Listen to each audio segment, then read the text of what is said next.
This is a $100,000 Overland Tundra. It belongs to my friend Gene, and it is maxed out with a ton of mods. While this is my $20,000 Overland Tundra. I kept the build to a minimum for simplicity and reliability. The question is, which one is better? To find out, we went on a 4,000-mile round trip from the East Coast to Yellowstone, did some off-roading in Montana, and camped in our truck for 11 nights straight. At the end of this trip, both of us planned to make some changes. But one of us encountered some major issues. And that guy might have to change the entire truck. Alright, let's get started. Before our Tundras, both Gene and I have been wheeling for over a decade, but only with mid-size SUVs. We wanted something better for long trips, so both of us went full size to carry extra load. For camping, I went with a bed rack with a rooftop tent, while Gene went all out and got an Alucat camper. And this camper quickly became the star of our trip. Although it was the middle of July, in Yellowstone, it actually got down to the low 40s. But fortunately, we all got to hang out in Gene's Alucab with the Dickinson heater going.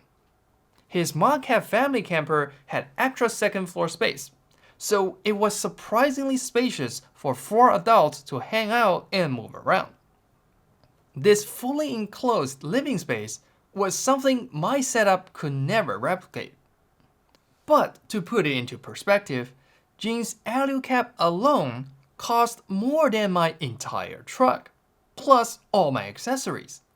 And after this trip, Gene will have to spend even more. Hello. A lot of packing. Yeah. Yeah, a lot of organizing. And I guess you need to build that interior. Yeah. We just said it, it's very difficult because it's not organized, it's just... Yeah. And you need to... So you need to take everything out to put Yeah. something in, and it just takes so much time. Right. You need a room. Oh, I know there's big difference between... Because I have all the boxes, but I open to this wide. So you have access to Right. So for this, you kind of have to do interior. And to keep this living space clean and bug-free, we had to treat it more like a house and less like a truck. Mosquitoes are everywhere, actually. Oh, okay. Meanwhile, I could be a lot more carefree because my tent was completely separate. We got the bread? Oh yeah, we got the bread. Nice. I think that's it. We need the feta cheese too, Lovey. Are you out already? Just out. So what about you just wear your shoes in? Too dirty? This? Yeah. Yeah. 'Cause- Then I need to vacuum, which we do have a vacuum. After I got back home, I could easily unload all my gears to use the truck as a truck. With a little more work, I could even lift off the entire tent. Meanwhile, Gene no longer owns a pickup truck. But for him, it was all worth it. I say after actually this trip, Yeah. like I realized this is a different category. Right. From In fact, Gene is already planning for a trip to Alaska for some truly remote overlanding. For a hardcore trip like Alaska, yeah, I'll make sure Gene's there so I can hang in his Alucab. Nevertheless, both of our setups have something the other one could not replicate. For what each of us wanted to do with our trucks, I'd say both of us were happy with our decisions. Now, although my camp setup was not 100% weatherproof, my shoes were. These were Vessi, the sponsor of this video. On this 4,000-mile trip, my wife and I were wearing Vessi's Stormburst high tops. Their all-terrain grip and cushioned midsole make long hikes very comfortable. Vessi shoes are durable and 100% waterproof, so I can literally walk in the water to wash them off. Oh. So tell me, that being waterproof, Yeah. how is the foot is not sweating? It's breathable. Vessi's Dymatex material uses nano-sized pores and micro air pockets to keep water out, but still transfer sweat and heat away from your feet. It is not just a coating. That was why my feet stayed dry no matter what I threw at them. So take on your boldest adventure with Vesi's Stormburst High Top, covered by a 1-year warranty and 30-day worry-free return. Try them now at vesi.com/tinker and enjoy 15% off your first order. Again, I would like to thank Vesi for supporting our adventure. Okay, let's compare Max vs Min off-road mods. Both of us had 37s and a pair of sliders, but that was where our similarity ends. For me, the only other off-road mod was the TRD front skid plate. On the other hand, Gene had everything. He's got a front bumper with a winch, a rear bumper, full skid plate underneath, and a 3-inch suspension lift. Again, a lot of added weight. But hey, that was why he bought a full-size truck. To technically compare our off-road performance, we stopped by the X Overland Ranch to try out their off-road course. Big shout out to our guy Ryan for hosting us. We started out with the Rock Garden, but it was a little too easy for 37s. For your rigs, you guys literally could just drive straight across it. You could probably go across it crossways. No one has done that yet. But if you want to play with it, We don't have great breakover. exactly. You do. Maybe he doesn't. Now that got pretty interesting. Although Gene had a 3-inch lift, I had a 20-inch shorter wheelbase. So on paper, I actually had a much better breakover. Oh, I don't think my bumper can clear that. I think that was a body. You will touch your bumper. Go a little bit. Oh. Beautiful for you.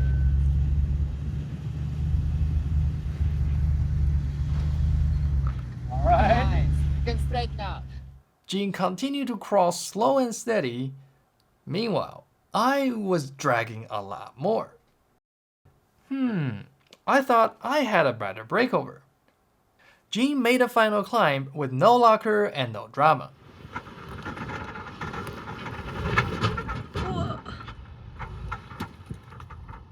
But for me, I was just dragging too hard to make the climb.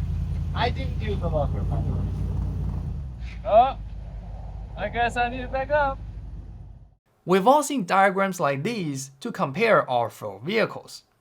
Well, my breakover angle was better. The real obstacles were never straight lines. The same goes for the approach angle. Because my second gen had a much shorter front overhang, our approach angles were nearly identical. But as we saw, the real obstacle did not care. Guess a little lift will help. Gene won in clearance, but what about articulation? In theory, I had the advantage of the lower ride height. Plus, I removed the front sway bar. On the other hand, Gene had extended travel shocks and he had more weight to compress the springs. I wanted to do some visual overlays to compare our flex, but sometimes we simply took different lines. And when we did happen to line up, the difference in our wheelbase still made it very hard to compare. Nevertheless, Gene probably flexed more, especially in the rear.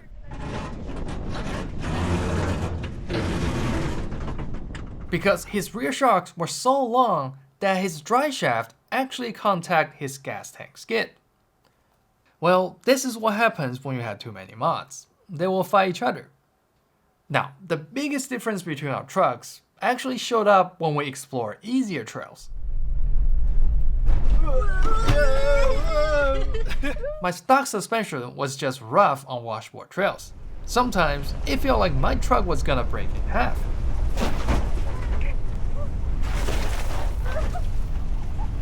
Meanwhile, Gene was just chilling the whole time.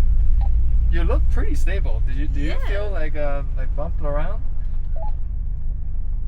No, just expect it. Okay. Yeah, we're oh my god! Holy crap! So after this trip, I think I'm due for some suspension upgrades. On the other hand, Gene was very happy with his build. Other than the need for interior build and trimming his skid plate, everything worked out exactly how he wanted. Except for one major issue. So let's talk about it. Although my Tundra was a second gen, it actually had the powertrain of a first gen, the 4.7-liter 2UZ FE, which was first introduced in 1998. In comparison, Gene's 3.4-liter twin-turbo V6 had literally 20 years newer technology. On top of that, Gene also had twice as many gears in his transmission, so his powertrain was way more efficient than mine. To measure the difference, we tracked how much gas each of us pumped in across 1,071 miles under mixed driving conditions. In total, my old Tundra consumed 68.7 gallons of fuel, but Gene's actually did 88.8. So my average MPG was 15.6, and Gene's was only 12.1. Basically, Gene's modification simply wiped out 2 decades worth of efficiency gain. The truth is, powertrain efficiency is only part of these new MPG numbers. Another big part was aerodynamics. Active front spoiler and grille shutters? Nice, let's delete them for bumpers and winch. Oh, by the way, let's also add an 18-inch tall wind catcher across the entire roof. For the first 432 miles, we were doing exclusively highway around 80 miles per hour. A stock third gen should have gotten 23 miles per gallon, but Gene only got 12.2. Meanwhile, my old Tundra got 16.0. In fact, I used to get even more, as I show in this video, until I raised my tent a bit and added a 270-degree awning. Basically, these little protrusions outside the cab took out 1 mile per gallon on highway. So you can just imagine what this much protrusions can do. For the next 639 miles, we climbed the famous Beartooth Highway, toured the Yellowstone National Park for 3 days, then we did a whole bunch of off-roading in Montana. Look at this. Wow. Whoa! Our speed was way down, so aerodynamics didn't matter as much. But we did have a lot more stop and go, as well as elevation gain. So the biggest factor here was gross vehicle weight, and Gene had a lot of it. My MPG for this section was 15.3, while Gene's was only 12.0. Now, I'm sure some of you are thinking, you don't buy a 4x4 truck for fuel economy. Well, of course we know that. You think Gene cares about money? No, but he cares a lot about his range. Despite having a 6-gallon larger fuel tank, Gene's Tundra actually has slightly less range than my RCSB. I calculated a range with 85% capacity, but this was actually when Toyota's fuel gauge dipped below the bottom line. We might start to have fuel pickup issues on incline, so in reality, our safe usable range is even less. Now, compared to our FJ and 4Runner, these range numbers were not that bad. But like I mentioned earlier, the whole reason Gene bought this Tundra and all these expensive mods was to do some truly remote, hardcore overlanding, not just weekend trips in campgrounds and off-road parks. For real overlanding, this range is pretty inadequate. So, aftermarket long-range fuel tanks? Well, as of right now, there is no such option for his truck. And when something does come out, that'll be adding even more weight. But fortunately, Gene's Tundra has a 1,500 pounds of payload capacity and a gross vehicle weight rating of 7,300. So he has more room to grow. Or does he? During this trip, we actually went to a certified truck scale and weighed out trucks. And this almost gave Gene a heart attack. We are 8,600. Basically, Gene was already 1,300 pounds over his weight limit. But keep in mind, he still needed to build out his interior.